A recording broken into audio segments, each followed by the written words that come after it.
Hi friends, రేపటి analysis explain చేస్తా ఉన్నాను. నిఫ్టీ, బ్యాంక్ నిఫ్టీ, ఫిన్ నిఫ్టీ, తర్వాత సెన్సెక్స్ ఎక్స్పైరీ ఉంది రేపు. సో ఆ లెవెల్స్ ఎక్స్ప్లెయిన్ చేస్తాం అనుకో. సో సెన్సెక్స్ లెవెల్ చూస్తే 76,333 ఇంచెస్ 76,226 అనేది సపోర్ట్ లెవెల్లో. ఇన్ కేస్ ఫస్ట్ సినారియో చెప్తా ఉన్నాను. ఇన్ కేస్ ఫస్ట్ 45 మినిట్స్ క్యాండల్లో మార్కెట్ ఏమైనా డ్రాస్టిక్గా ఏమైనా ఫాలో అయితే తర్వాత ఇంచా మార్కెట్ రిట్రేస్మెంట్ అయ్యేదానికి హై ప్రాబబిలిటీ ఉంది. ఎలా చెప్తా ఉన్నాను అంటే ఆల్రెడీ మార్కెట్ 4 డేస్ నుంచే కంటిన్యూస్గా ఫాలో అవుతా ఉంది. సో కొంచెము రిట్రేస్మెంట్ కాలేదు. సో రిట్రేస్మెంట్ అయ్యే ప్రాబబిలిటీ ఉంది. ఇది ఫస్ట్ కండిషన్. అలా కాక గ్యాప్ అప్ ఏమైనా ఓపెన్ అయితే సెల్లింగ్ ఆపర్చునిటీకి మాత్రమే ప్రియారిటీ ఇస్తామని. గ్యాప్ అప్ ఏమైనా ఓపెన్ అయితే ఫ్లాట్ ఓపెన్ అయ్యేసి డ్రాస్టిక్గా ఫాలో అవుతాను, రిట్రేస్మెంట్ కోసం వెయిట్ చేస్తాను. గ్యాప్ అప్ అయ్యేసి మార్కెట్ పైనకి వెళ్తా ఉంటే వెయిట్ చేస్తాను. రెసిస్టెన్స్ దగ్గర ఏమైనా సెల్లింగ్ ఆపర్చునిటీ ఏమైనా వస్తే ఒక అటెంప్ట్ ఇస్తామా అనుకోండి. మార్కెట్ ఇంకా కిందకు వచ్చేదానికి ప్రాబబిలిటీ ఉంది. సో దానికోసం చెప్తా ఉన్నాను. గ్యాప్ అప్ ఏమైనా అయ్యేసి మార్కెట్ ఏమైనా ట్రెండింగ్ అవుతా ఉంటే.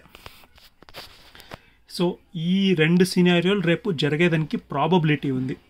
సో నిఫ్టీ లెవెల్స్ చూస్తే in case first 15 minutes candle ఫ్లాట్గా ఓపెన్ అయ్యేసి మార్కెట్ డ్రాస్టిక్గా ఫాలో అయ్యేసి 22,993 దగ్గర ఏమైనా ఫాల్ సిగ్నల్ ఇస్తే, సెల్లింగ్ సైడ్ ఫాల్ సిగ్నల్ ఇస్తే సో మార్కెట్ రివర్స్ అయ్యేదానికి ప్రాబబిలిటీ ఉంది. ఎక్కడి వరకు సప్లై ఏం క్రియేట్ చేసింది ఈ ట్రెండ్ లైన్ అక్కడి వరకు వచ్చేదానికి ప్రాబబిలిటీ ఉంది.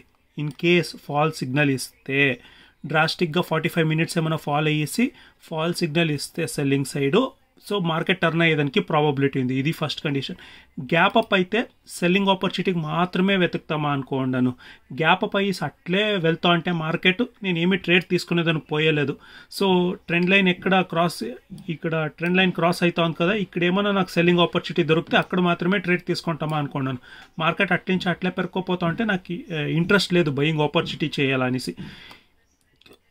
డే లోలా ఇక్కడ ఏమైనా నాకు బయింగ్ ఆపర్చునిటీ దొరికితే అప్పుడు ట్రై చేస్తామా అనుకోండాను.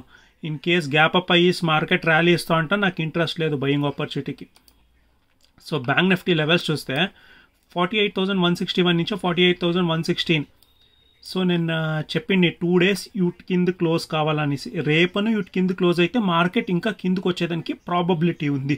సో నేను చెప్పినట్ల more sellers will be active. 2 days close day candle close కావాలా 48,161 కింద.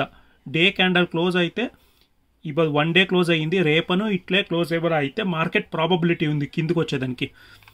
సో 15 డే ట్రేడింగ్లో ఏం చేయొచ్చు అంటే 47,000 డ్రాస్టిక్గా ఏమైనా ఫాలో అయ్యేసి 47,827 దగ్గర ఫాల్ సిగ్నల్ ఇస్తే సెల్లింగ్ ఆపర్చునిటీలా సో మార్కెట్ రిట్రేస్మెంట్ అయ్యేదానికి ప్రాబబిలిటీ ఉంది. ఎందుకు అంటే ఆల్మోస్ట్ 4 డేస్ నుంచా 3 డేస్ నుంచా కంటిన్యూస్గా రెడ్ క్యాండల్సే వచ్చింది, ఇంకో బ్లూ కలర్ క్యాండల్ రాలేదు. అదో లాజిక్.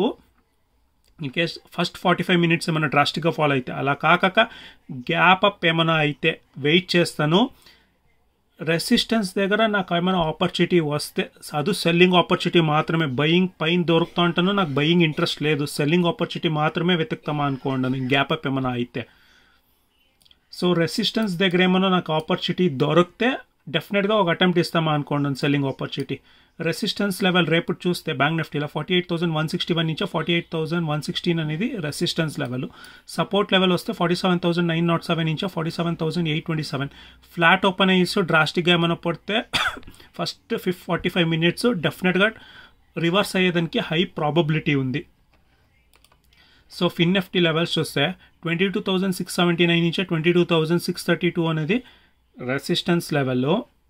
నేను ఏం రెసిస్టెన్స్ చెప్పిండో అక్కడే, నేను ఏం సపోర్ట్ లెవెల్ చెప్పిండో అక్కడే వచ్చి రెసిస్టెన్స్ లాగా ఈరోజు తీసుకోండి. బికాస్ కింద ఓపెన్ అయింది నుంచి పైన రెసిస్టెన్స్ లాగా తీసుకొని మార్కెట్ కిందకు వచ్చింది. సో మార్కెట్ కిందకు రావాలా అంటే సెల్లర్స్ చేతిలో రావాలంటే 22,259 కింద క్లోజ్ కావాలి 15 మినిట్స్ క్యాండల్.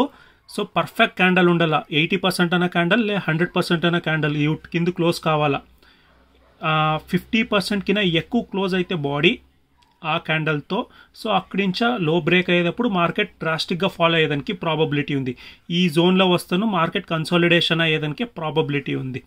ఫాస్ట్గా వస్తూ ఉండేటప్పుడు ఇక్కడ చూసుకోండి ఫాల్ సిగ్నల్ ఇచ్చేదానికి ప్రాబబిలిటీ ఉంటుంది. సో ఈ సినారియోస్ అంతా చూసుకోండా. ఫ్లాట్ ఓపెన్ అయితే డ్రాస్టిక్గా పడితే ఫస్ట్ 45 minutes నేను చెప్పుతుంది కదా మార్కెట్ రివర్స్ అయ్యేదానికి ప్రాబబిలిటీ ఉంది ఫాల్ సిగ్నల్ ఇచ్చి. గ్యాప్ అప్ అయితే రెసిస్టెన్స్ ఎక్కడ ఉందో అక్కడే నేను ఒక ట్రేడ్ అటెంప్ట్ ఇస్తామా అనుకోండాను. ఇంకేవ సినారియోలోనూ బయింగ్ ఆపర్చునిటీ నాకు ఇంట్రెస్ట్ లేదు. గ్యాప్ అప్ సినారియోలో ఫ్లాట్ ఓపెన్ అయ్యి పైన పెరుగుతా అంటే నాకు ఇంట్రెస్ట్ లేదు. రెసిస్టెన్స్ దగ్గర మార్కెట్ ప్రైస్ రిజెక్ట్ అయితే అప్పుడు ఒక అటెంప్ట్ ఇస్తామా అనుకోండాను. సో కంప్లీట్ అనాలిసిస్ రేపటికి ఇదే నా సినారియో, నా ప్లాను. సో నా ప్లాన్ ఏమైనా మీకు ఇష్టమైతే ప్లీజ్ లైక్ చేయండి. Thank you friends.